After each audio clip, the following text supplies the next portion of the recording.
Hi மக்களே, எல்லாருக்கும் சந்தோஷமான ஒரு செய்தியோடு நான் உங்களோடு வந்திருக்கிறேன். உங்களை சந்தித்திருக்கிறேன்.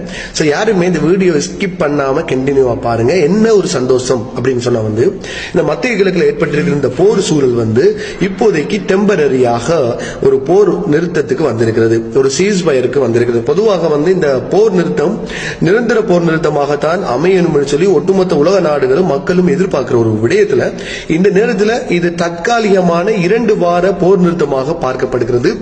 இந்த போர் நிறுத்தத்தால் ஏற்பட்டிருக்கிற சந்தோஷமான செய்தி என்ன சொன்னா, கச்சா எண்ணெயுடைய விலையில வீழ்ச்சி ஏற்பட்டிருக்கிறது. அதே போல மிக முக்கியமா சொல்ல போன உடனே நாங்க மத்திய கிழக்கில் போர் பதட்டங்கள் அதிகரிச்சு அல்லது விமான சேவைகள் எல்லாம் தடைபட்டிருந்தது. இதனால இந்த வருகின்ற 2 வாரத்துக்கு இடையில விமான சேவைகள் எல்லாம் சீரமைக்கப்படும்.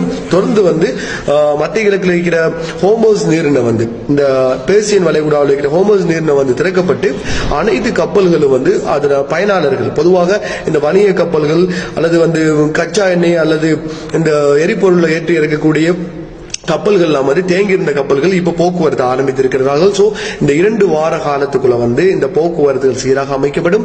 இதனால இலங்கைக்கு என்ன நன்மை கிடைக்க போகிறது என்பது நீங்க பாத்தீங்கன்னு சொன்னா, இலங்கையில வர இருந்த கப்பல்கள் பொதுவாக எரிபொருள் அதே போல எரிவாயு கப்பல்கள் எல்லாம் வரப்போகிறது. பொதுவாக அதே போல முக்கியமான ஒரு விடயம் தான் இலங்கைக்கு வர இருக்கிற திங்ஸ்கள் பொதுவாக மத்திய கிழக்கில இருந்து கார்கோ போடக்கூடியவங்க அல்லது மத்திய கிழக்கில இருந்து வரக்கூடிய ஏனைய வணிக கப்பல்கள் எல்லாமே இலங்கைக்கு வர போகிறது.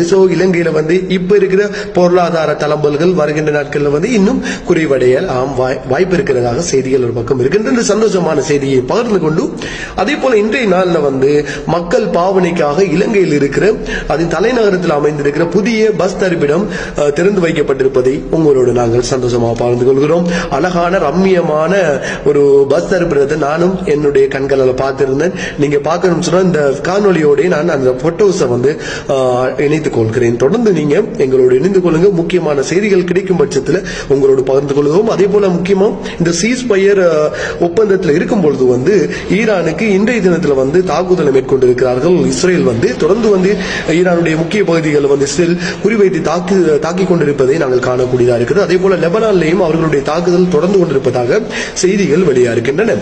எது எப்படியோ இந்த சீஸ் ஃபயரால அதிகமானவர்கள் பயன்பெற்றிருக்கிறார்கள்.